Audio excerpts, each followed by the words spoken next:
अस्सलाम वालेकुम दोस्तों, मैं आपका दोस्त मोहम्मद आमिर। आप सबका खैर मक़दम है हमारे चैनल RS टीवी में। तो दोस्तों, आज हम बात करने जा रहे हैं the mystery of Bermuda triangle. आइए दोस्तों, वो वीडियो को शुरू करते हैं। यहाँ सी मॉन्स्टर्स और एलियंस का बसेरा है। आखिर बर्मुडा ट्रायंगल में कुछ तो अब नॉर्मल जरूर है, जिसकी वजह से ना तो ये बड़ी से बड़ी कार्गो शिप्स को छोड़ता है, ना ही किसी जहाज को। यहाँ पेश आने वाली अब नॉर्मल एक्टिविटीज का एक्चुअल रीजन साइंसदानों को आखिरकार मिल चुका है। ये दिन था 20 दिसंबर 2020 का, जब एक 30 फुट की बोट बहामस आइलैंड से फ्लोरिडा की तरफ रवाना हुई और इस बोट में 20 पैसेंजर सवार थे। क्योंकि इस बोट ने बहामस से फ्लोरिडा का सफर पहले भी कई बार तय किया था, इसी वजह से ये सफर भी इनके लिए बिल्कुल नॉर्मल था। लेकिन 20 समंदर में इस बोट के साथ आखिर क्या वाकया पेश आया? क्या इनको समंदर निगल गया या ये किसी तूफान का शिकार हुए? अगर सिर्फ कोई इन्फॉर्मेशन थी तो वो ये थी कि बहामास आइलैंड से ये बोट बिल्कुल ठीक ठाक हालत में निकली थी।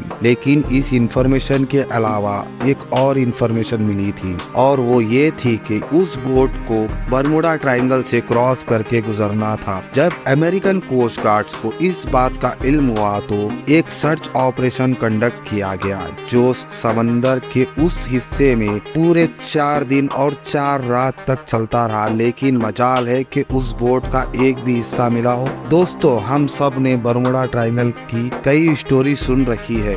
बर्मुडा ट्रायंगल समंदर का एक बहुत बड़ा हिस्सा है, जो असल में अटलांटिक ओशन में पाया जाता है। ये ट्रायंगल फ्लोरिडा से बर्मुडा आइलैंड और फिर पुर्टो रिको से होकर वापस फ्लोरिडा पर खत्म होता है। इस बनने वाले ट्रायंगल का एरिया 8 लाख किलोमीटर के बराबर है, यानी ये ट्रायंगल पाकिस्तान और तुर्की से भी ज्यादा बड़ा है, जिसको कभी बर्मुडा ट्रायंगल तो कभी डेविल ट्रायंगल भी कहा जाता है। ये ट्रायंगल अपनी मिस्टीरियस फिनोमिना की वजह से पूरी दुनिया में बदनाम है, जहां से गुजरते वक्त शिप्स और एयरप्लेन का कांटेक्ट भी बेस स्टेशन से अचानक टूट जाता है और वो हमेशा हमेशा के लिए गायब हो जाते हैं। अभी तक शिप्स और एरोप्लेन की एक बहुत बड़ी तादाद इस ट्रायंगल में गुम हो चुकी है। आज तक इनमें से सिर्फ चंद शिप्स और एरोप्लेन्स के मलबा रिसर्चर्स को समंदर के बॉटम से मिला है, लेकिन वो भी उस जगह से नहीं जहां वो आखिरी बार रेडार पर शो हुए थे। जबकि दूसरों का तो ना मलबा मिला और ना ही इनके अंदर मौजूद लोगों का आज तक किसी को पता चल सका है। समंदर के इस हिस्से में ताकतवर वोर्टेक्स पाया जाता है या फिर ये मामला शुरू हुआ था 1945 में, जब यूएस नेवी के 5 टॉर्पेडो बॉम्बर एयरक्राफ्ट एक मिशन पर निकले थे। उन 5 एयरक्राफ्ट में बैठे 14 लोगों के लिए ये बिल्कुल रूटीन प्रैक्टिस थी। लेकिन बर्मुडा ट्रायंगल का एरिया में आते ही यूएस नेवी की रडार से वो 5 बॉम्बर एयरक्राफ्ट अचानक गायब हो गए, वो भी एक साथ। क्योंकि उस वक्त वर्ल्ड वॉर 2 खत्म हुए सिर्फ चंद महीने ही गुजरे थे। इसी वजह से यूएस नेवी का शक था कि शायद किसी दुश्मन ने उनके जहाजों को गिरा दिया है।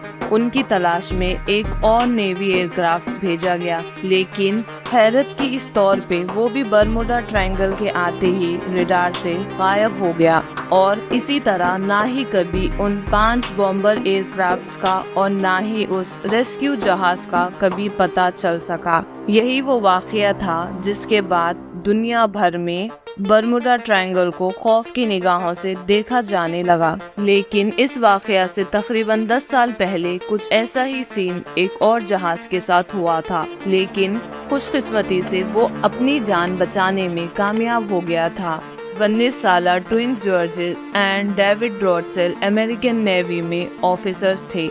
अचानक इनको अपने वालिद की मौत की खबर मिली, तो इनको एक प्राइवेट एयरक्राफ्ट में बैठकर अपने होम टाउन जाना पड़ा। अभी जहाज को बर्मुडा ट्रायंगल के ऊपर पहुंचने सिर्फ 20 मिनट ही गुजरे थे। पायलट ने इनको बताया कि जहाज के तमाम इंस्ट्रूमेंट काम करना छोड़ गए हैं। ना ही पायलट को फ्यूल का अंदाजा था, ना ही उसका रेडियो काम कर रहा था, और ना ही उसको ये मालूम था कि इस वक्त वो किस डायरेक्शन में जा रहा है। इन दोनों भाइयों का कहना था कि इतनी ऊंचाई से भी हमें ना ही कोई शिप नजर आ रही थी और ना ही जमीन का छोटा सा भी हिस्सा। दूर दूर तक सिर्फ पानी और सिर्फ पानी नजर आ रहा था। इतने में पायलट के पसीने छूटने शुरू हो गए और वो बेहोश हो गया। लेकिन खुशकिस्मती थी कि जहाज में को पायलट मौजूद था, जिसने जहाज का कंट्रोल संभाल लिया और चंद घंटों की खौफनाक परवास के बाद आखिरकार उनको जमीन नजर आई, जहां जहाज को इमरजेंसी लैंड कर लिया गया। कई सालों के बाद जब बरमुडा ट्रायंगल अपने मिस्टीरियस वाकयात की वजह से मशहूर हुआ, तब इन दोनों भाइयों को पता चला कि ये इस चीज का शिकार हुए थे और खुशकिस्मती से बच भी गए। 2015 में एक एल्फारो नाम की कार्गो शिप फ्लोरिडा से पोर्टो रिको जा रही थी, जो 1 अक्टूबर 2015 वाले दिन रडार से गायब हुई। उस कोस्ट गार्ड और एयरफोर्स ने 1 अक्टूबर 2015 वाले दिन रडार से गायब हो गया। यूएस कोस्ट गार्ड और एयरफोर्स ने एक कम्बाइंड सर्च ऑपरेशन किया और पूरे 1 महीने की सर्च के बाद एल्फारो स्टे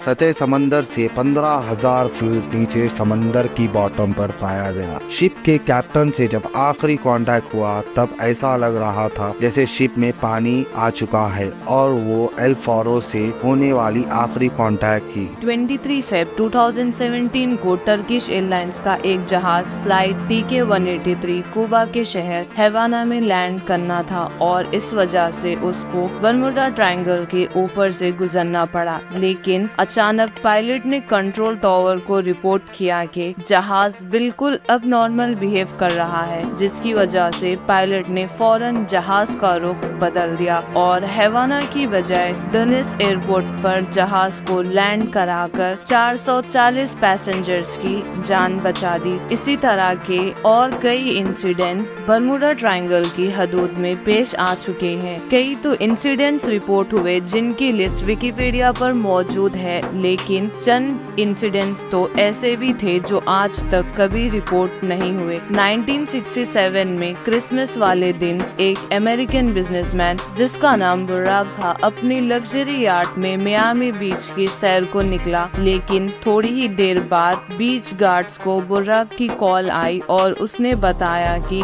उसकी याट की किसी ठोस चीज से टक्कर हुई है। जब गार्ड्स वहां पहुंचे तो ना ही उनको याट मिली और ना ही बुर्राक का कोई नामो निशान था। वला आलम समंदर में कौन सी चीज से उसकी टक्कर हुई थी, ये राज बुर्राक के साथ ही हमेशा के लिए दफन हो गया। बरमुडा ट्रायंगल की रोंगटे खड़े करने वाली मिस्ट्रीज हर नए वाक़ये के बाद एक बार फिर से लोगों के जहनों में ताज़ा हो जाती है और हर बार की तरह इस मिस्ट्री का जवाब तलाश करने के लिए साइंसदानों की खोज एक बार फिर से शुरू हो जाती है। लेकिन इस बार साइंसदानों ने कुछ ऐसे ठोस सबूत तलाश किए हैं जिससे जाहिर होता है कि शायद वाकई अब सॉल्व हो चुकी है। यूनिवर्सिटी ऑफ कोलोराडो से ताल्लुक रखने वाली एक अमेरिकन साइंटिस्ट की टीम ने सैटेलाइट से बरमुडा ट्रायंगल की कड़ी जांच की, जिसमें उनको कुछ ऐसे देखने को मिला जो शायद आज से पहले किसी ने भी नहीं देखा था। उन्होंने नोटिस किया कि बरमुडा ट्रायंगल ऊपर कुछ ऐसे क्लाउड्स बन रहे हैं जो ना ही स्क्वायर है और ना ही सर्कल, बल्कि ये क्लाउड्स हेक्सोजन की शक्ल जैसे हैं। एक्सपर्ट टीम का मानना है कि इनका साइज 88 किलोमीटर जितना बड़ा होता है। एक्सपर्ट टीम का मानना है कि शायद ये क्लाउड्स कोई आम क्लाउड्स नहीं बल्कि ये एयर बॉम्ब क्लाउड्स है, यानी जब ये अजीब किस्म के बादल बनते हैं तो इनके नीचे बहुत ही तेज हवा के झोंके चलते हैं जिनकी स्पीड 250 किलोमीटर पर आवर तक पहुंच सकती है। हवा के इन झोंकों की स्पीड इतनी तेज होती है कि ना ही इनमें कोई हवाई जहाज आसानी से उड़ सकता है और इनकी वजह से पानी में जो लहरें बनती है ना ही उनमें कोई बड़ी से बड़ी शिप तैर सकती है। साइंसदानों का कहना है कि शायद बरमुडा ट्रायंगल में होने वाले हादसात की ये भी एक वजह मानी जा सकती है। उम्मीद है RS-TV की ये वीडियो भी लोग भरपूर लाइक और शेयर करेंगे। आप लोगों के प्यार भरे कमेंट्स का बेहद शुक्रिया। मिलते हैं अगली शानदार वीडियो में, जब तक के लिए अल्लाह हाफिज।